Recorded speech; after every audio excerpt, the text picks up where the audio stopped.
রিয়া চোখ বড় বড় করে তাকিয়ে আছে। হঠাৎ এমন ঘটনায় সে শোকড। মানে তার সাথে হলোটা কি? ভয়ে তার কলিজাটা এই বুঝি বেরিয়ে আসছিল এখনই। কিন্তু পরমুহূর্তেই দেখতে পারল তার সামনে রোনয় দাঁড়িয়ে। রিয়ার ভ্রু জোড়া কুঁচকে এলো রোনয়ের এমন কাণ্ডে। এটা কি ধরনের অসভ্যতা? ফাঁকা একটা ক্লাসে এভাবে কেন তাকে এনেছে? রিয়া রেগে রোনয়কে ধাক্কা মেরে নিজের কাছ থেকে সরিয়ে দিল আর বলে উঠল, এটা কি ধরনের অসভ্যতা রোনয় ভাই? আমাকে তুমি কোন সাহসে এখানে আনলে? রোনয় কতক্ষণ তাকিয়ে দেখল রিয়াকে মাথা থেকে পা পর্যন্ত। রিয়ার এতে অস্বস্তি হল। রোনয় বলে উঠল, তুই আমার হবু বউ। তোকে আমি যেখানে ইচ্ছে হয় নিয়ে যাব। হবু বউ, এখনো বউ হয়ে যায়নি, তাই আমার থেকে দূরত্ব বজায় চলবে। এই বলে রিয়া বেরিয়ে গেল। আর এদিকে রোনয় হাত মুষ্টিবদ্ধ করে দাঁড়িয়ে রইল। আর মনে মনে বলল, তর কি মনে হয় আমি কিছুই বুঝি না? তুই যে ওই আদৃতকে পছন্দ করিস তা কি আমি জানি না মনে হয়? কিন্তু তা তো আমি কিছুতেই হতে দিব না। আমার পাখিকে কিভাবে খাঁচায় বন্ধ করে রাখতে হবে তা আমি খুব ভালো করেই জানি। এদিকে আদৃত সেই কখন থেকে রিয়াকে দেখতে পাচ্ছে না। তাই অনুকে এসে জিজ্ঞেস করল, অনু, রিয়া কোথায়? আদৃতের হঠাৎ এমন প্রশ্নে অনু চোখ গোল গোল করে তাকাল। মনে হয় পৃথিবীর অষ্টম আশ্চর্য কিছু ঘটে গেছে এখানে। আদৃত একটু বিব্রত বোধ করল। তারপর গলা খাকারি দিয়ে বলল, আসলে অনেকক্ষণ ধরে দেখছি না তো তাই বলছি। রওনাকও উপস্থিত ছিল সেখানে। সে আর অনু এতক্ষণ ধরে কথা বলছি। কথা না, আসলে একজন আরেকজনকে খোঁচানোতে ব্যস্ত ছিল। রওনাক মিটিমিটি হেসে আদৃতকে ঠেস মেরে বলল, তুই আবার কখন থেকে রিয়ার খবর নেওয়া শুরু করলি রে? আদৃত চোখ গরম করে তাকাল। এর মধ্যে অনু বলল, আসলে ভাইয়া রিয়া একটু ওয়াশরুমে গিয়েছে ওর চুল ঠিক করার জন্য। অনেকক্ষণ হয়ে গিয়েছে এখনও আসেনি। আমি বরং দেখে আসি। আদৃত অনুকে থামিয়ে বললে যে সে দেখে আসছে। অনুও প্রথমে অবাক হলেও পরে মাথা নাড়িয়ে সম্মতি দিল। আদৃত আসছিল ওয়াশরুমের দিকেই, কিন্তু রিয়াকে একটা ক্লাসরুম থেকে বেরুতে দেখে এবং তার পিছন পিছন রোনয়কেও বেরুতে দেখে সে স্তব্ধ হয়ে গেল। সেই সাথে রাগও হল তার। রাগে তোরে মনে হচ্ছে মাথাটাই ফেটে যাবে। রাগের কারণ হল এই যে একটা ছেলের সাথে একই রুমে কি করছিল সুখ। এর মধ্যে রোনয় চলে গেছে অন্যদিকে। আদৃত রেগে এগিয়ে গেল রিয়ার দিকে। এদিকে রিয়ার হঠাৎ মনে হল সে বুঝি দৌড়াচ্ছে। কেউ তার হাত ধরে টানছে, এমন শক্ত ধরেছে এই বুঝি হাতটা ছিঁড়ে যাবে। কিছু বুঝে উঠার আগেই কেউ তাকে একটা রুমে নিয়ে গেল। রিয়ার মনে হয়েছিল এবারও বুঝি রোনয়ই তাকে নিয়ে এসেছে এখানে। সে এবার শক্ত কণ্ঠে কিছু বলতে যাবে, কিন্তু না, সামনে তাকিয়ে সে আদৃতের রাগী মুখটা দেখে থমকে গেল। ওমা, কি হয়েছে এই ছেলের? মুখটা টমেটোর মতো লাল হয়ে আছে কেন? মনে হচ্ছে কেউ ব্লাশ লাগিয়ে দিয়েছে। এর মধ্যে রিয়ার ধ্যান ভাঙল কারো কর্কশ কণ্ঠে। তুমি ওই ছেলের সাথে একই রুমে কি করছিলে? বলো কি করছিলে? 2 বছর ধরে আমার মাথাট নষ্ট করে রেখেছ, এখন আবার অন্য কারোর সাথে এসব করা হচ্ছে। একদম জানে মেরে ফেলব তুমি আমার না হলে। রিয়া দুবাহু ধরে ঝাঁকিয়ে ঝাঁকিয়ে কথাগুলো বলল আদৃত। রিয়ার মনে হলো তার হাতগুলো বুঝি এই খুলে পড়ে যাবে। ব্যথায় তার চোখে পানি চলে আসল। রিয়ার চোখে পানি দেখে আদৃত ঘর থেকে বেরিয়ে আসল। রিয়াকে বুকে জড়িয়ে ধরে ওর চোখে মুখে চুমু দিতে দিতে বলতে লাগল, সরি, সরি সুখ। রিয়লি সরি। আমি বুঝতে পারিনি তুমি কষ্ট পাবে। রিয়া নিজেকে ধাতস্থ করে কৌতূহলী গলায় আদৃতকে জিজ্ঞেস করল, আমাকে অন্য কারোর সাথে দেখে আপনি এত রিয়েক্ট করছেন কেন? আমার অন্য কারোর সাথে সম্পর্ক থাকলেই বাকি। আদৃত আর বেশি কিছু না ভেবে সরাসরিই বলে দিল, কারণ আমি তোমাকে ভালোবাসি। আদৃতের এমন উত্তরে রিয়া স্তব্ধ হয়ে গেল। সেই সাথে খুশিও হল। তার মানে আদৃত তাকে পছন্দ করে। কিন্তু পরক্ষণেই কিছু একটা মনে পড়ায় রিয়া আদৃতকে দূরে সরিয়ে দিয়ে বলল, আমার সাথে মজা করছেন আপনি? নিজের গার্লফ্রেন্ড থাকা সত্ত্বেও অন্যকে মেয়েকে ভালোবাসি বলতে লজ্জা করে না? আদৃত অবাক হয়ে গেল। অবাক হয়ে রিয়াকে জিজ্ঞেস করল, গার্লফ্রেন্ড মানে? কে গার্লফ্রেন্ড? কে আবার শৈলী? মুখটা অন্যদিকে ফিরিয়ে কথাগুলো বলল অনু। আদৃত গম্ভীর গলায় বলল, তোমাকে কে বলেছে শৈলী আমার গার্লফ্রেন্ড? বলতে হবে কেন? আমি নিজেই বুঝে নিয়েছি। ওই সময় তো শৈলী আপু আপনাকে জড়িয়ে ধরেছিল। একটু বেশিই বুঝো তুমি। শৈলী জাস্ট আমার ফ্রেন্ডা ছাড়া কিছুই না। এখন তুমি বলো, তুমি ওই রোনয়ের সাথে এখানে কি করছিলে? রিয়া বলল, রোনয় ভাই আমার কাজিন হয়। তাহলে ওর সাথে এখানে কি করছিলে? রিয়া তোত্তারা ভাবে বলল, আপনাকে কেন বলবো? আপনি কে? আদৃত এবার রেগে দিল এক ধমক। রিয়ার অন্তর আত্মা যেন কেঁপে উঠল। সে ভয়ে ভয়ে বলল, আমি জানি না কেন এনেছিল। ওয়াশরুমে যাওয়ার সময় হঠাৎ আমার মুখ চেপে ধরে এখানে নিয়ে এসেছে। আর ওনার সাথে আমার বিয়ে ঠিক। বিয়ে ঠিক হয়েছে, বিয়ে তো আর হয়নি। তাই এখন থেকে তুমি আমার। 2 বছর ধরে ভালোবেসেছি, অন্য কাউকে দিয়ে দেওয়ার জন্য নয়। রিয়া অবাক হল। আদৃত তাকে 2 বছর ধরে ভালোবাসে। কিন্তু তাকে কোথায় দেখেছিল যে ভালোবাসবে? তার জানামতে তাদের তো প্রথম দেখা এই ভার্সিটিতেই। আদৃত আবার বলে উঠল, কি বলেছি মনে থাকবে তো?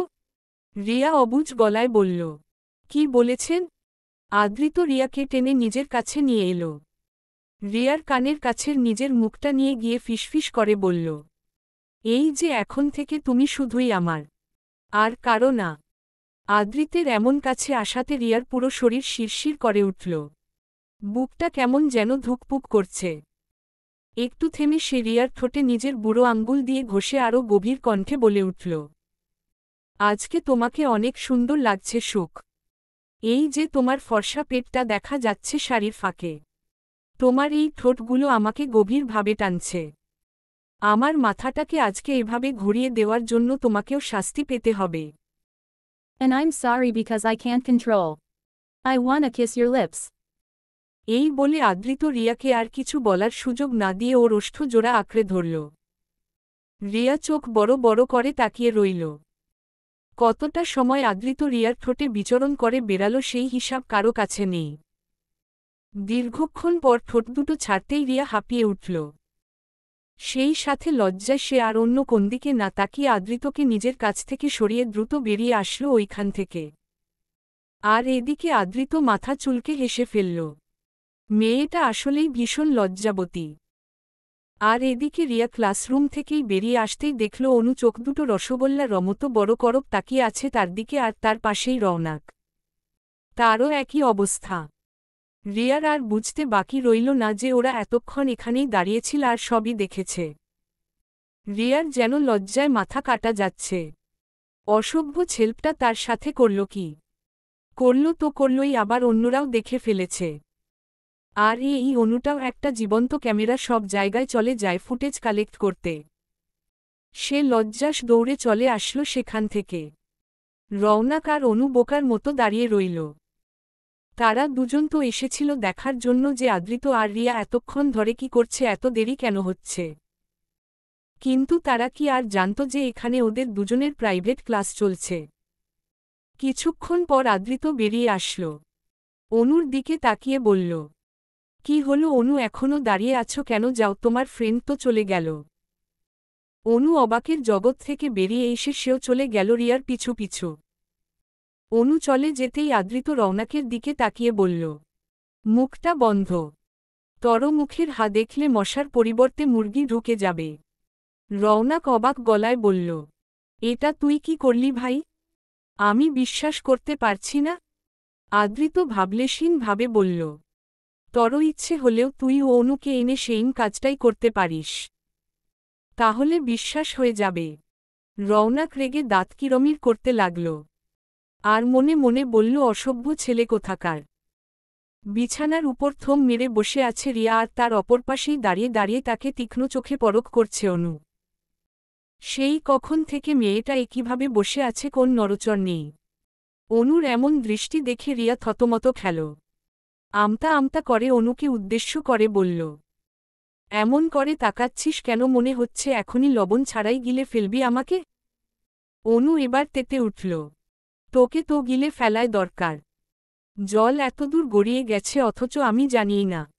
বিশ্বাস কর অনু, আমাদের মাঝে এখনো কোন সম্পর্ক হয় নাই। অনু সন্দেহের সাথে বলল, তাহলে ওই সময় তোদের মাঝে যা হয়েছিল তা কি মিথ্যা নাকি? আমি কিন্তু সব দেখেছি, সাথে রওনাকও। তাই মিথ্যা বলে পার পাবি না। সত্যি করে বল বলছি, না হলে কিন্তু এখনই তর গলাটা টিপে দেব। রিয়া শুকনো ঢুক গিলল অনুর এমন হুমকিতে। তারপর রিয়া আজকে ঘটা সকল ঘটনাই বলল অনুকে। কিভাবে রণয় তাকে নিয়ে গিয়েছিল, তারপর কিভাবে আদৃত জেলাসিতে তাকে প্রপোজ করেছে। সব কিছু শুনে অনু রেগে বলল, তর ওই ফুফাতো ভাইরে কোনোদিন না আমিই খুন করে ফেলি। বাডা শুধু চিপকে থাকে তর সাথে। ওরে আমার একটুও সুবিধার মনে হয় না। রিয়া হাত দিয়ে নিজের দোকান চেপে ধরে বলল, আস্তাগফিরুল্লাহ, মুখের ভাষা ঠিক কর বোন। অনু এসবে পাত্তা না দিয়ে রিয়াকে উৎসাহের সাথে বলল, আদৃত ভাই তোকে প্রপোজ করেছে, কিন্তু প্রপোজটা একেবারে সাদামাটা হয়ে গেল না। উনি মনে হয় আনরোমান্টিক রে দোস্ত। রিয়া কিছু বলবে তার আগেই তার ফোনটা বেজে উঠল। স্ক্রিনের দিকে তাকিয়ে দেখল আননোন নাম্বার। রিয়া ভ্রু কুঁচকে তাকাল, কিন্তু অনুর শয়তানি বুদ্ধি তাকে ইশারা করে বলল, এটা নিশ্চয়ই আদৃতই হবে। সে দুষ্টু হেসে বলল, দেখ, নাম নিতে না নিতেই ফোন চলে আসল। আমি নিশ্চিত এটা আদৃত ভাই ছাড়া আর কেউ না। রিয়া বলল, তর মাথাটা একটু বেশিই চলে, চুপ থাক। তারপর সে ফোনটা হাতে নিয়ে রিসিভ করতেই ওপাশ থেকে ভেসে আসলো এক গম্ভীর পুরুষ কণ্ঠ। রিয়া সারা শরীর তরতরিয়ে উঠল। সে কাঁপা কাঁপা গলায় বলল, কে? এত তাড়াতাড়িই আমাকে ভুলে গেলে নাকি? সুখ মনে করানোর জন্য কি আবার বিকালের মতো একটা ডোজ দিতে হবে? রিয়ার আর বুঝতে বাকি নেই এটা যে আদৃত। সে আদৃতের এমন কথায় খুক খুক করে কেসে উঠল, কারণ ফোনটা লাউড স্পিকারে আছে, যার ফলে অনুও শুনতে পাচ্ছে। রিয়া আর চোখে তাকালো অনুর দিকে, দেখল নির্লজ্জ মেয়েটা তার ফোনের দিকেই ড্যাব ড্যাব করে তাকিয়ে আছে। অনু মনে মনে বলল, না না, তার ধারণা ভুল। আদৃত ভাই একটু হলেও রোমান্টিক আছে বটে। অনু আমতা আমতা করে বলল, কি বলছেন কি? অনু আছে আমার সাথে, একটু তো লজ্জা করুন। একবার যা লজ্জাজনক পরিস্থিতিতে ফেলেছেন আমাকে, তার জন্য মাথা কাটা যাচ্ছে আমার। আদৃত ভাবলেশীন ভাবে বলল, সো হোয়াট? অনু শুনছে তো কি হয়েছে? শালী হিসেবে বোন দুলাভাইয়ের প্রেমালাপ একটু শুনতাই পারে, তাই না অনু? অনু এবার বলে উঠল, হ্যাঁ ভাইয়া, ঠিক বলেছেন। শালী মানেই তো আধি ঘরোয়ালি। আদৃত এবার হেসে উঠল। এর মধ্যে অনু রিয়াকে ফিসফিস করে বলে উঠল, আমি বরং নিচে যাই, তুই কথা বল। বলে মিটিমিটি হাসতে হাসতে চলে গেল। এদিকে রিয়া ফোনের ওপাশে থাকা আদৃতকে বলল, আপনি আমার নামনার কোথায় পেলেন? সেসব বাদ দাও, তার আগে বলো ওই সময় এভাবে দৌড়ে চলে আসলে কেন? রিয়া আবার মনে পড়ে ওই সময়ের কথা, সেই সাথে একরাশ লজ্জা এসে ঘিরে ধরল তাকে। তার আর বুঝতে বাকি নেই যে আদৃত ইচ্ছে করেই তাকে লজ্জা দেওয়ার জন্য এসব বলছে। এদিকে আদৃত মিটিমিটি হেসে বলল, বাব্বা, এত লজ্জা! সামান্য চুমুতেই এমন, তাহলে বিয়ের পর বাসর রাতে কি হ? আর কিছু বলতে পারল না আদৃত, তার আগেই রিয়া অসভ্য বলে কেটে দিল ফোনটা। আর এদিকে আদৃত শব্দ করে হেসে উঠল। না, তার লজ্জাবতী আজকে একটু বেশিই লজ্জা পেয়েছে। সেদিনের পর কেটে গেছে প্রায় 2 মাস। এই 2 মাসে অনেক কিছুই বদলে গেছে। আদৃত আর রিয়া প্রেমও চলছে বেশ। শহরে অলিতে গলিতে ঘুরে বেড়ায় এই প্রেমিক যুগল।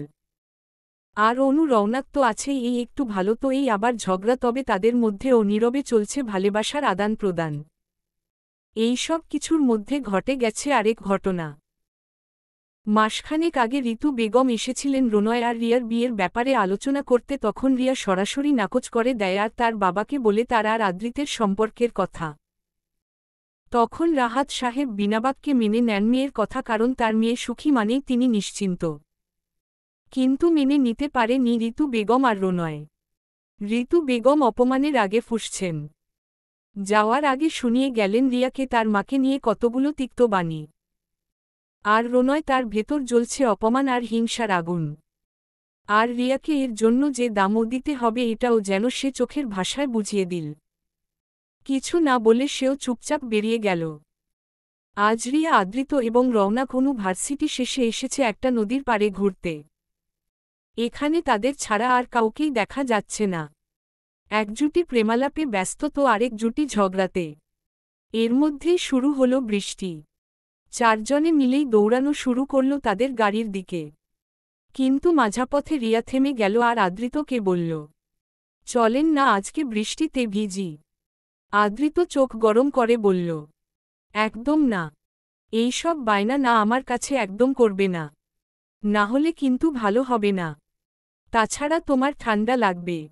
রিয়া আদৃতকে অনুরোধের সুরে বলল, কিচ্ছু হবে না প্লিজ একটু ভিজি না। অজ্ঞতা আদৃত মনে নিলে তার কথা। রিয়া খুশি হয়ে চলে গেল ভেজার জন্য।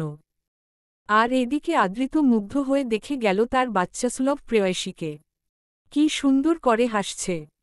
বৃষ্টির মধ্যে ছোট বাচ্চাদের মতো লাফাচ্ছে। হঠাৎ তার চোখ গেল রিয়ার কাপড়ের দিকে। ভিজে একদম শরীরের সাথে লেপ্টে আছে। তা দেখে আদৃত একটা শুকনো ঢুক গিলল। সে অন্যদিকে তাকালো কিন্তু তার চোখ ঘুরে ফিরে রিয়ার দিকেই চলে যাচ্ছে। এই মেয়েটা তাকে আর ঠিক থাকতে দিবে না, পাগল করেই ছাড়বে। ঠিক এই কারণেই সে না করছিল বৃষ্টিতে ভেজার জন্য। রওনাক মনে হয় বুঝল বন্ধুর মনোভাব, তাই অনুকে নিয়ে গাড়ির ভেতর ঢুকে গেল। তা দেখে অনু ভ্রু কুঁচকে বলল, কি হলো, আপনি আমাকে এভাবে গাড়ির ভিতরে নিয়ে আসলেন কেন? গাধা কোথাকার, দেখছ না উদ্রে প্রাইভেসি দিচ্ছি। অনু অবুঝ গলায় ঠোঁট উল্টে বলল, কিন্তু ওরা তো এমন কিছু করছে না যার জন্য প্রাইভেসি দিতে হবে। করছে না তো কি করতে আর কতক্ষণ? রওনাকের এমন কথায় রিয়া ভাবল ঠিকই তো, করতে আর কতক্ষণ। তাই সেও চুপচাপ বসে থাকল রওনাকের পাশ ঘেঁষে। রিয়া বৃষ্টিতে ভিজছিল মনের আনন্দে। হঠাৎ সে পিছু ফিরতেই দেখল আদৃতকে। এবং তাকিয়েই রইল সে দিকে। লোকটার লম্বা চুলগুলো বেয়ে বৃষ্টির পানি গড়িয়ে পড়ছে। তার কাছে আদৃতকে এক অদ্ভুত সুন্দর লাগছে। হঠাৎ কোথায় বাজ পড়ায় রিয়া কেঁপে উঠে আদৃতকে জড়িয়ে ধরল। আদৃত মুচকি হেসে রিয়াকে নিজের বুকের সাথে চেপে ধরল। কিছুক্ষণ পর রিয়া ধীরে ধীরে নিজের মাথাটা তুলল। তাকিয়ে রইল আদৃতের চোখের দিকে। নীরবে কথোপকথন চলল দুজোড়া চোখের। আদৃত রিয়ার কপালে একটা উষ্ণ চুমু এঁকে দিল, তারপর পরম যত্নে নিজের বুকের সাথে জড়িয়ে নিল নিজের প্রেয়সীকে। বৃষ্টি এসে দুজনকে ভিজিয়ে একপ্রবারে জুবুথুবু করে দিয়েছে। আর এদিকে তাদের এমন প্রেমময় দৃশ্য দেখে জলে পড়ে যাচ্ছে একজন। আর সেই সাথে মনের ভেতর চলছে এক প্রতিশোধের আগুন। সে কিছুতেই মেনে নিতে পারছে না এমন দৃশ্য। তাকে এভাবে কষ্টে রেখে তারা সুখে থাকবে তা কিছুতেই হতে দিবে না। রিয়াকে এর জন্য ফল ভোগ করতেই হবে। এর দাম অবশ্যই রিয়াকে দিতে হবে, এবং তা খুব শীঘ্রই। ওই ব্যক্তি আর দেখতে পারল না এমন দৃশ্য। সহ্য হচ্ছে না তার এইসব, তাই অতি দ্রুত পায়ে চলে গেল সেখান থেকে। সকাল সকাল ঘুম থেকে উঠে রিয়া তার বাবার জন্য হরেক রকমের রান্না করছে। আজ সে ভার্সিটিতে যায়নি, আর আদৃতেরও ফাইনাল এক্সাম চলছে, আর আজকেই তার লাস্ট পরীক্ষা। আর রিয়াও ভাবল অনেকদিন হলো বাবার সাথে তার একসাথে বসে ভালো করে একটু কথা বলা হয় না, তাই আজকে তার বাবার জন্য একটু রান্না বান্না করছে। আর কালকেও তার বাবার শরীরটা একটু খারাপ ছিল। ওনার নাকি বুকে খুব ব্যথা করছিল। রিয়াকে শুধু বলছিলেন, আমার কিছু হয়ে গেলে তর নিজের খেয়াল রাখিস মা। তোকে বাবার আদর দিতে পারলেও মায়ের আদর দিতে পারেনি রে। রিয়া তখন বাবাকে মেকি রাগ দেখিয়ে বলেছে, তুমি এসব কি বলছো আব্বু? তুমি আমাকে কোনোদিনও ছেড়ে যেতে পারো না। আমার ছেলে মেয়েদের সাথে তোমার এখনও ক্রিকেট খেলা বাকি আছে, বুঝেছ? তাই আজে বাজে কথা একদম বলবে না। মেয়ের এমন কথায় রাহাত সাহেব হাসলেন শুধু। তার শুধু মনে হচ্ছে খুব শীঘ্রই তিনি মারা যাবেন। একটু চুপ থেকে রিয়া আবার গম্ভীর গলায় বলল, আর আমার জন্য তোমার ভালোবাসাই যথেষ্ট আব্বু। মায়ের আদরের প্রয়োজন নেই আমার। রিয়ার এই কথায় রাহাত সাহেব শুধু দীর্ঘশ্বাস ফেলেছিলেন। তারপর রিয়া তার বাবাকে ঔষধ খাইয়ে বাবার মাথায় হাত বুলিয়ে দিল ঘুমানোর জন্য। তিনি ঘুমিয়ে যাওয়ার পর রিয়া চলে এসেছিল নিজের রুমে। রান্না বান্না শেষে রিয়া গেল তার বাবাকে ডাকার জন্য। সকাল ৯টা বাজে এখনও তিনি উঠেননি। অবশ্য রিয়া ইচ্ছে করেনি তাকে ডাকার জন্য যেহেতু তার বাবা অসুস্থ। রিয়া রুমে গিয়ে দেখল তার বাবা এখনও ঘুমোচ্ছে। পুরো রুম অন্ধকার। সে একটু অবাক হল কারণ রাহাত সাহেবের সকাল সকালই ঘুম থেকে উঠে পড়ার অভ্যাস আছে যতই তিনি অসুস্থ থাকুক বাড়িয়া মানা করুক না কেন। রিয়া জানালার পর্দাগুলো মেলে দেওয়ার জন্য সেদিকে যেতে তার বাবাকে ডাকতে থাকল। আব্বু উঠে পড়ো, সকাল ৯টা বাজে তো, নাস্তা করে তারপর ঔষধ খেতে হবে। রিয়া পিছু ফিরে দেখল তার বাবা এখনও নিশ্চিন্তে ঘুমিয়ে রয়েছেন। রিয়া আবারও ডাকল, কিন্তু বোকা মেয়েটা এটা বুঝল না যে তার বাবা আর কখনো উঠবে না কারণ তিনি যে চিরনিদ্রায় শায়িত আছেন। আর যে মারা যায় সে কি আর কোন দিন কারো প্রশ্নের উত্তর দিতে পারে। রিয়া ভ্রু কুঁচকাল। এমনিতে তো তার বাবার ঘুম অনেক পাতলা, একটু শব্দ হলেই উঠে যায়, আর আজ এখনও উঠছে না কেন। রিয়া এবার হাত বাড়িয়ে ধরতে গেল তার বাবার হাতটা, কিন্তু হাতটা ধরতেই সে চমকে উঠল। তার ভিতরে কোথাও যেন কিছু একটা ধক করে উঠল। সে তড়িঘড়ি করে হাত, পা, গলায় হাত ছুঁয়ে পরখ করল বরফের মতো ঠান্ডা হয়ে আছে তার বাবার শরীর। রিয়া এবার বাচ্চাদের মতো কান্না করে দিল আর পাগলের মতো ডাকতে থাকল, আব্বু, আব্বু, এই আব্বু, তুমি উঠছ না কেন? তোমার শরীর এত ঠান্ডা কেন আব্বু? উঠো না আব্বু, উঠো তুমি। দেখো তোমার রাজকন্যা কাঁদছে তোমার জন্য। এইদিকে রুমা রিয়ার কান্নার আওয়াজ শুনে তাড়াতাড়ি দৌড়ে এলো। দেখল রিয়া তার বাবাকে ধরে কান্না করছে। রুমাকে দেখেই রিয়া বলল, দেখো না রুমা, আব্বু ঘুম থেকে উঠছে না, আমি কত করে ডাকছি। তুই বল না আব্বুকে উঠার জন্য। রুমা তাকিয়ে দেখল রাহাত সাহেবকে, মুখটা কেমন ফ্যাকাশে হয়ে আছে। তার শরীরটা ছুঁয়ে দেখল ঠান্ডা হয়ে আছে। সে যা বুঝার বুঝে গেল। মুখে ওড়না চেপে ধরে কান্নারত গলায় বলল, খালুজান আর নেই গো আফা। রিয়া থম মেরে রইল। তার পুরো দুনিয়া যেন দুলে উঠল। কিছুক্ষণ পরই সে ঢলে পড়ে গেল মেঝেতে। এই নশ্বর পৃথিবীর কোন কিছুই অবিনশ্বর নয়। যার শুরু আছে তার শেষও আছে। কেউ জন্ম গ্রহণ করলে তাকে অবশ্যই মৃত্যুর স্বাদ গ্রহণ করতে করবে। কারণ কেউই এই ধরনীতে চিরস্থায়ী নয়। সব কিছুই ক্ষণস্থায়ী। জন্ম ও মৃত্যু ঠিক একই সূত্রে গাঁথা। কারো জন্মের খবর হয়তো নিয়ে আসে আনন্দের হাওয়া, কিন্তু মৃত্যু আসে একেবারেই অনাকাঙ্ক্ষিতভাবে। কেউই জানে না তার কখন কোন মুহূর্তে মৃত্যুকে বরণ করতে হবে। মৃত্যু হয়তো একটা মানুষেরই হয়, কিন্তু এর প্রভাব পড়ে তার আপনজনগুলো উপর। ড্রয়িং রুমের এক কোণে হাত পা ছড়িয়ে ছিটিয়ে বসে আছে রিয়া। তার জ্ঞান ফিরেছে কিছুক্ষণ আগেই। সেই থেকে চুপচাপ বসে আছে। না কোন কথা বলছে আর না করছে কান্না। তার পাশেই বসে আছে অনু, তাকে ঝাপটে ধরে। আদৃত রওনাকও সেখানে উপস্থিত। অনুই তাদের জানিয়েছে। অনুর বাবা মা, আদৃত রওনাক, এমনকি ঋতু বেগম আর রনয়ও উপস্থিত সেখানে। যতই হোক নিজের ভাই তো, তাই ঋতু বেগম আর না এসে থাকতে পারেনি। এদিকে রিয়ার বাবার দাফনকার্যের সকল কাজই করছে আদৃত আর রওনাক। কারণ রিয়াদের তেমন কোন আত্মীয় নেই। আফজাল সাহেব এতে একটু চমকেছেন বটে, কারণ আদৃতকে তিনি চেনেন। আদৃতদের কোম্পানির সাথে তিনিও অনেক ডিল করেছেন অতীতে এবং এখনও তাদের সাথে যোগসূত্র রয়েছে। ছেলেটা খুব ভালো এবং ভদ্র, তবে সে এখানে কেন? কিন্তু তিনি এখন আর কোন প্রশ্ন করলেন না, কারণ এখন সেই সময় বা পরিস্থিতি কোনোটাই নয়।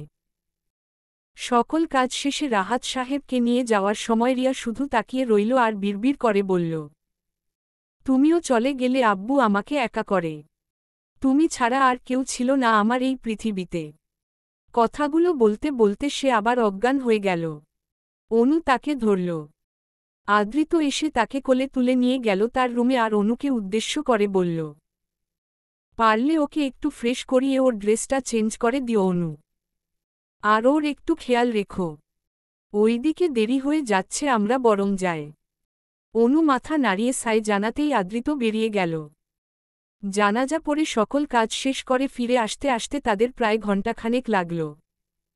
ফিরে এসে আদৃত দেখল রিয়া আবারও চুপচাপ বসে আছে। অনু এসে বলল, ওকে কিছুতেই খাওয়াতে পারছি না ভাইয়া, কোনোমতে শুধু চেঞ্জ করাতে পেরেছি। আদৃত অনুকে ইশারা করে বলল খাবারটা রেখে যেতে, সে বাকিটা দেখে নিবে।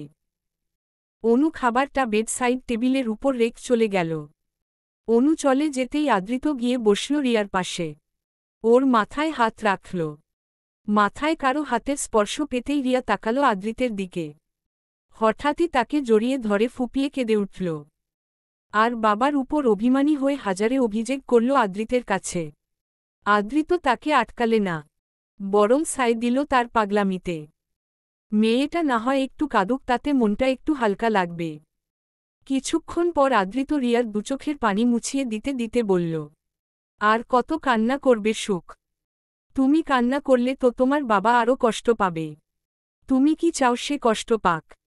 বলো চাও? চাও না তো? তাই না? রিয়া ছোট বাচ্চাদের মতো মাথা নাড়িয়ে হ্যাঁ বলল। আদৃত রিয়ার মুখটা তার দুহাতের আজলায় নিয়ে বলল, তাহলে আর কান্নাকাটি চলবে না। এখন লক্ষ্মী মেয়ের মতো খাবারটা খেয়ে নাও, না হলে যে অসুস্থ হয়ে পড়বে। রিয়া কাতর চোখে তাকালো, মাথা নাড়িয়ে না করল। তার গলা দিয়ে যে কিছুই খাবার নামবে না। তারপরেও আদৃত জোর করে একটু খাবার খাইয়ে তারপর একটা ঘুমের ঔষধ খাইয়ে দিল তাকে। রিয়া ঘুমিয়ে যেতেই সে নিঃশব্দে দরজা আটকে বেরিয়ে আসলো রুম থেকে।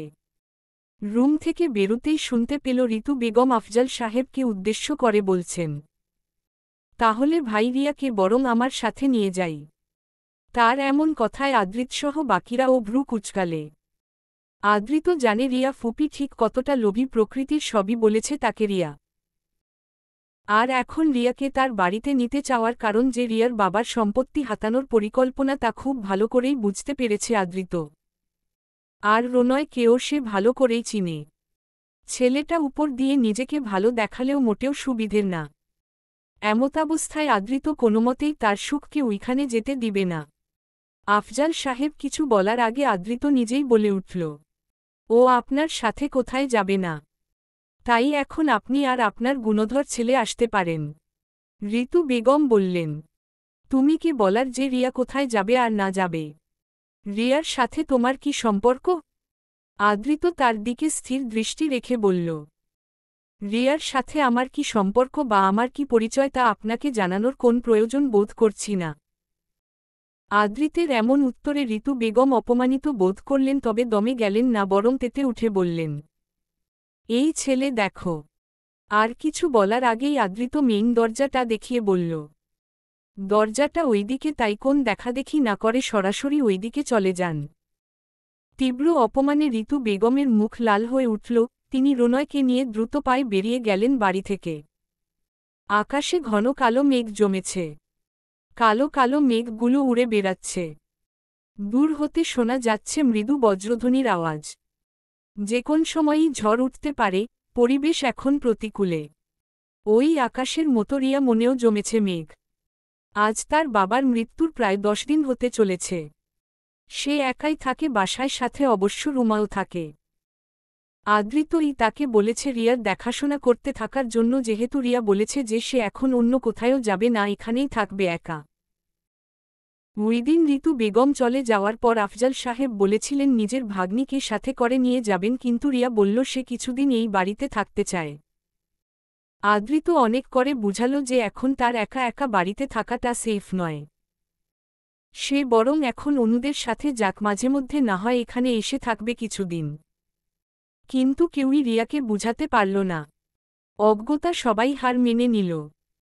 তাই আদৃত রুমাকে বলেছে রিয়া যতদিন এখানে থাকবে সেও যেন তার সাথেই থাকে। অনু প্রতিদিনই আসে দেখা করার জন্য। আদৃত চাইলেই আসতে পারত, কিন্তু প্রতিদিন একটা ছেলের এখানে আসা যাওয়াটা দৃষ্টিকটু দেখাবে। তাই সে আপাতত রুমার কাছ থেকেই রিয়ার সব খবরাখবর নেয়। রুমা রিয়াকে খাবার খাওয়ার জন্য ডাকতে এসে দেখল রিয়া জানালার বাইরে তাকিয়ে কি যেন দেখছে। মেয়েটা এ কদিনে কেমন শুকিয়ে গেছে, ঠিকমতো খাওয়া দাওয়া করে না।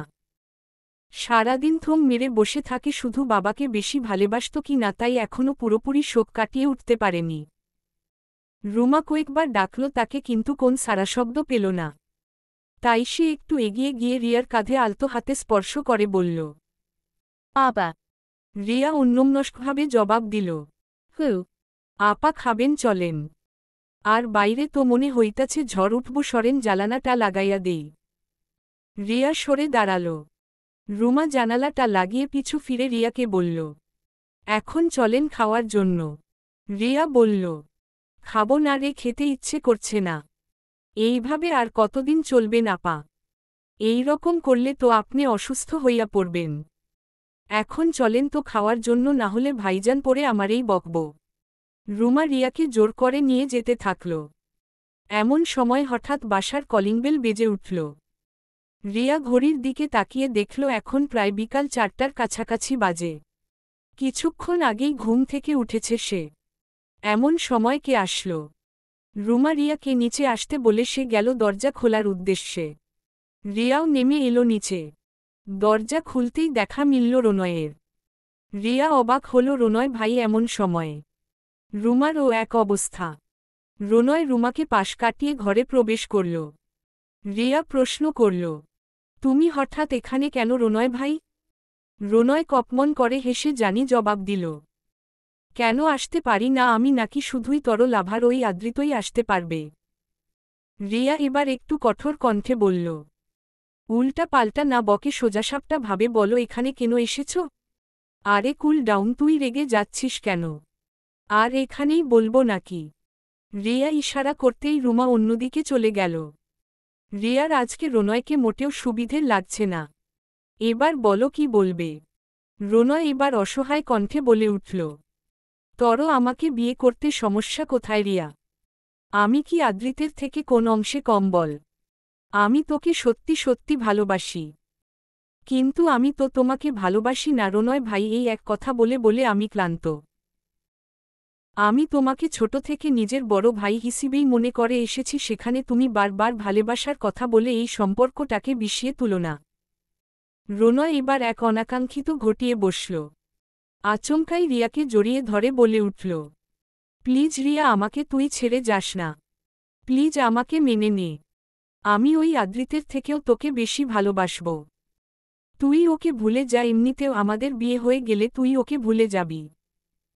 রনয়ের এমন জড়িয়ে ধরাতে আর এসব কথায় রিয়া এবার রেগে উঠল। রনয়কে ধাক্কা মেরে সরিয়ে দিয়ে গালে ঠাস করে একটা চর বসিয়ে দিল আর চিৎকার করে বলে উঠল, কতবার বলবো তোমাকে, আমি তোমাকে ওই চোখে দেখি না। ভাই ছাড়া আর কিছু ভাবতেও পারবো না। আমি শুধু আদৃতকেই ভালোবাসি।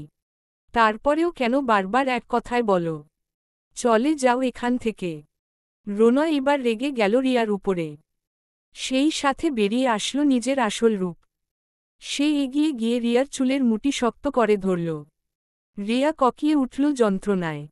রনয় দাঁতে দাঁত পিষে বলে উঠল, অনেক হয়েছে তর এসব মেলোড্রামা।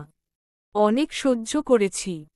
ভালো করে তোকে বুঝানোর চেষ্টা করেছি। কিন্তু না, তুই তো আমাকে আর ভালো থাকতে দিলি না। তুই যদি আমার না হোস তাহলে আর কারো হতে পারবি না। আজকে তর এমন অবস্থা করব যে তোর ওই আদৃত ও তোকে দেখে ঘৃণায় চোখ ফিরিয়ে নিবে। সমাজের কাউকেই তুই মুখ দেখাতে পারবি না। তখন দেখব এই আমাকে ছাড়া তর কি গতি হয়। রিয়ার যেন পেট গুলিয়ে উঠল ঘৃণায়। ছি, তুমি এত নোংরা রনয় ভাই। অথচ তোমাকে আমি ভালো একজন ভদ্র ছেলে ভাবতাম। আর সেই তুমি আজকে আমার সাথে। তাদের এমন চিৎকার চেঁচামেচিতে রুমা বেরিয়ে আসল। রনয়কে রিয়ার চুলের মুঠি ধরে থাকতে দেখে দৌড়ে গেল ছাড়ানোর জন্য। কি করছেন, কি ছাড়েন বলছি আপারে। না হলে কিন্তু আমি আদৃত ভাইজান রে কল দিয়া বলমু সব। আদৃতের কথায় রনয় এবার আরও রেগে গেল। হাতের উল্টো পিঠ দিয়ে রুমাকে একটা থাপ্পড় মেরে বল উঠল, আদৃতের চামচামি করতে এসেছিস? রুমা থাপ্পড় খেয়ে চিৎকে গিয়ে সোফার সাথে বাড়ি খেয়ে জ্ঞান হারিয়ে ফেলল। কাপাল ফেটে রক্ত গড়িয়ে পড়ল। রিয়া চিৎকার দিয়ে উঠল। এগিয়ে যেতে চাইল রুমার দিকে, রনয়ের থেকে নিজেকে ছাড়ানোর চেষ্টা করল। রনয় এবার রিয়াকেও একটা চর বসাল। রিয়ার ঠোঁট কেটে গেল। রোনয় আবারও বলে উঠল, খুব দেমাগ না তর। আমাকে রিজেক্ট করিস? শরীরে খুব তেজ তর। আজ তর শরীরের সব তেজ বার করব। রিয়া এবার রোনয়ের হাতে কামড় বসিয়ে দিল। রোনয় ব্যথায় আহ করে উঠল, সেই সাথে ছেড়ে দিল হাত। রিয়া সুযোগ বুঝে রোনয়কে ধাক্কা মেরে সরিয়ে দিয়ে দ্রুত নিজের রুমে এসে দরজাটা লাগিয়ে দিল। পাগলের মতো খুঁজতে থাকল নিজের মোবাইল ফোনটা। দেখল ফোনটা পড়ে আছে টেবিলের উপর। সে তড়িঘড়ি করে কাপা কাপা হাতে ফোনটা নিয়ে প্রথমেই কল লাগালো আদ্রিতকে। কিন্তু ওপাশ থেকে কেউ রিসিভ করল না, আর এদিকে রোনয়ও দরজায় ধাক্কাচ্ছে আর বলছে, দরজা খোল বলছি রিয়া। এবার কিন্তু আমি দরজা ভেঙে ঢুকে পড়ব। আর যদি একবার ঢুকতে পারি তাহলে তোকে। রিয়া আবারও ফোন দিল আদ্রিতের নাম্বারে। এবারও রিসিভ হল না। এদিকে ভয়ে তার হাত পা ঠান্ডা হয়ে আসছে। সে লাগাতার ফোন দিতেই থাকল। প্লিজ ফোনটা ধরে আদ্রিত। না হলে আজকে আমার মরা ছাড়া আর কোন উপায় থাকবে না। এদিকে আদ্রিত মাত্রই একটা মিটিং শেষ করে নিজের কেবিনে ফিরেছে, তখন দেখল টেবিলের উপর তার ফোনটা বেজে চলেছে। ফোনটা রিসিভ করতে করতেই কেটে গেল। আদ্রিত দেখল রিয়ার প্রায় 12টা মিসড কল দেখা যাচ্ছে। আদ্রিত একটু চিন্তিত হল। এতগুলো মিসকল কোন সমস্যায় হয়নি তো? সে যেই না কল ব্যাক করতে যাবে তখনই আবার ফোন আসল। আদ্রিত ফোনটা রিসিভ করতে ওই পাশ থেকে ভেসে আসল রিয়ার ফুপিয়ে কান্না করার আওয়াজ। আদ্রিতের ভেতরটা যেন ধক করে উঠল। সে চিন্তিত গলায় জিজ্ঞেস করল, কি হয়েছে সুখ, এভাবে কান্না করছো কেন? বলো আমাকে কি হয়েছে? রিয়া কাপা কাপা গলায় বলল, আদ্রিত, প্রণয় ভাই আমাকে রেপ করার চেষ্টা করছে। এই বলে রিয়া আবারও ফুপিয়ে কান্না করে উঠল। আদ্রিতের মাথায় যেন আকাশ ভেঙে পড়ল। সেই সাথে মস্তিষ্কের প্রতিটি নিউরন যেন একসাথে জ্বলে উঠল তীব্র রাগে। ওই রাস্কেলকে তো সে দেখে নিবে। তার আগে রিয়াকে শান্ত করার দরকার। আদ্রিত নরম গলায় রিয়াকে উদ্দেশ্য করে বলল, তুমি এখন কোথায় আছো সুখ? আর ওই বাস্টারটা কোথায়? রিয়া একবার দরজার দিকে তাকালো। রোনয় এতক্ষণ দরজা ধাক্কালেও এখন আর ধাক্কাচ্ছে না। রিয়া কাপা গলায় বলল, আমি আমার রুমে দরজা আটকে বসে আছি আর উনি দরজার বাইরে দাঁড়িয়ে ডাকছে আমাকে। রুমাকে উনি ধাক্কা মেরে মাথা ফাটিয়ে দিয়েছে। তুমি কোথায় আদ্রিত? তাড়াতাড়ি আসো, আমার খুব ভয় করছে। আদ্রিত নিজের গাড়ির চাবিটা নিয়ে অফিস থেকে বেরিয়ে গাড়ির দিকে যেতে যেতে বলল, এই তো আসছি সোনা। আর ভুলেও রুমের দরজা খুলবে না। একদম ভয় পাবে না, আমি খুব তাড়াতাড়িই চলে আসব। এর মধ্যে ফোনটা কেটে গেল। রিয়া দেখল তার ফোনের চার্জ শেষ। কিছুক্ষণ পর হঠাৎ করেই দরজাটা ধরাম করে খুলে গেল। রিয়া আতকে উঠল, দেখল রোনয় দাঁড়িয়ে আছে সামনে, তার ঠোঁটে শয়তানি হাসি। রোনয় মুখ দিয়ে চুচু শব্দ করে বলল, এবার কোথায় যাবি? কে বাঁচাবে এখন তোকে? তর ওই আদ্রিত। এই বলে সে অট্টহাসি হাসল। রিয়ার কাছে এখন রোনয়কে শয়তান ছাড়া কিছুই মনে হচ্ছে না। সে ভয়ে পেছাতে লাগল। সেই সাথে রোনয়ও তার দিকে এক পা দুপা করে এগিয়ে আসতে থাকল। রিয়াকে ধাক্কা মেরে বিছানায় ফেলে দিল। রোনয় যেও না রিয়ার ওড়নার দিকে হাত বাড়াতে যাবে, এমন সময় হঠাৎ কেউ এসে তাকে পিছন দিকে থেকে টেনে নিয়ে এলোপাথারি মারতে থাকল। রিয়া তাকিয়ে দেখল এটা আদ্রিত। বাস্টার্ড, আজ আমি তোকে মেরাই ফেলব। তর এক বড় সাহস, তুই আমার সুখের দিকে বাজে নজর দিস। এদিকে মার খেতে খেতে রোনয়ের আধমরা অবস্থা হয়ে গেছে। সে বুঝতেও পারেনি আদ্রিত এমন সময় চলে আসবে। নিজেকে রক্ষা করার একটু ফুসরতও পেল না। রিয়া দ্রুত গিয়ে আদ্রিতকে আটকাল, না হলে সে এখন রোনয়কে মেরাই ফেলব। এবার ওকে ছেড়ে দাও আদ্রিত, না হলে যে মরে যাবে। আমাকে ছাড়ো বলছি সুখ, আজকেই কুতারা চিহ্ন তোত্তার বাচ্চাকে আমি মেরাই ফেলব। রিয়া এবার আদ্রিতকে পিছন থেকে জড়িয়ে ধরে বলল, প্লিজ থামো তুমি, প্লিজ। থেমে গেল আদ্রিত। রিয়াকে ধরে উদ্বিগ্ন হয়ে জিজ্ঞেস করল, তোমার কোথায়ও লাগে নি তো সুখ? ওই বাস্টারটা তোমার সাথে কিছু করেনি তো? রিয়া মাথা নাড়িয়ে না বলল। আদ্রিত এবার শান্ত হল। রিয়াকে নিজের সাথে চেপে ধরল। এবার বুকটা একটু শান্তি লাগছে তার। তখন ফোন কেটে যাওয়াতে সে কতটা দুশ্চিন্তায় পড়ে গিয়েছিল। কিভাবে যে গাড়ি ড্রাইভ করে এসেছে সে আর তার আল্লাহ ছাড়া আর কেউ জানে না। রাত প্রায় ৮টা হতে চলল। রুমাকে হাসপাতালে নিয়ে যাওয়া হয়েছে। ওর কপালে বেশ খানিকটা চোট পেয়েছে। সেই সাথে আদৃত রোনয়কেও হাসপাতালে ভর্তি করিয়ে দিয়েছে। যদিও সবকিছু জানার পর রিয়া মামা আফজাল সাহেব ক্ষিপ্ত হয়ে রোনয়কে পুলিশে দিতে চেয়েছিলেন, কিন্তু রিয়া মানা করল। কারণ আদৃত তাকে যে পরিমাণে মেরেছে তাই যথেষ্ট তার জন্য। আর তার ফুপিকে খবর দিয়ে আনার পর তিনি রিয়ার কাছে অনুরোধ করল যেন রোনয়কে পুলিশে না দেওয়া হয়। তাই রিয়া ও আদৃত এবং তার মামাকে মানা করেছে রোনয়কে পুলিশে না দিতে। এখন আপাতত ঘরের মধ্যে পিনপতন নীরবতা চলছে। কেউ কোন কথা বলছে না। অনু, লিয়া বেগম, আফজাল সাহেব, রিয়া, আদৃত সবাই উপস্থিত এখন এখানে, শুধু রওনাক বাদে। কিছুক্ষণ পর রওনাকও ফিরে আসল। সে গিয়েছিল রুমাকে বাড়িতে পৌঁছে দিতে। নীরবতা ভেঙে প্রথমে আফজাল সাহেব রিয়াকে উদ্দেশ্য করে বলে উঠলেন, তোকে কতবার বললাম মা চল আমাদের সাথে। আদৃত বলল যে তোর এখন একা থাকাটা উচিত না, তারপরেও জেদ ধরে একা থাকলি এখন দেখতো কত বড় একটা কাণ্ড ঘটে গেল। আদৃত যদি ঠিক সময়ে না আসতো তাহলে কি হতো আজকে। রিয়া কাচুমাচু হয়ে বসে রইল, লিয়া বেগমকে জড়িয়ে ধরে। আদৃত রওনাকের দিকে তাকিয়ে জিজ্ঞেস করল, রুমাকে ঠিকঠাক মতো পৌঁছে দিয়ে এসছিস তো? রওনাক মাথা নাড়িয়ে হ্যাঁ বলল।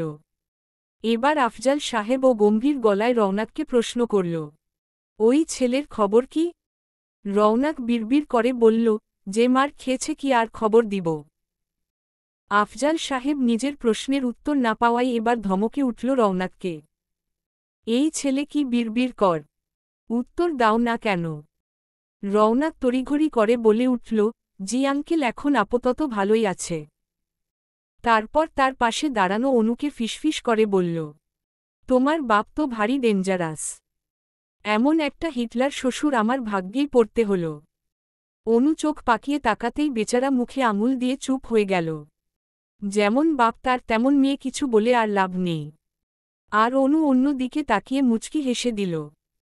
কিছুক্ষণ পর আদৃত আফজাল সাহেবকে উদ্দেশ্য করে বললেন, আঙ্কেল, যেহেতু রিয়া আব্বু এখন আর আমাদের মাঝে নেই তাই রিয়ার বর্তমান অভিভাবক এখন আপনিই, তাই আমি আপনার কাছেই একটা প্রস্তাব রাখতে চাই। আফজাল সাহেব একবার তার স্ত্রীর দিকে তাকালেন, পরপরই গলা খাকারি দিয়ে বললেন, হ্যাঁ বাবা বলো, কি বলবে। আদৃত তাকালো একবার রিয়ার দিকে, তারপর গম্ভীর গলায় অথচ দৃঢ় কণ্ঠ বলে উঠল, আমি রিয়াকে বিয়ে করতে চাই, আজকেই এবং এই মুহূর্তেই।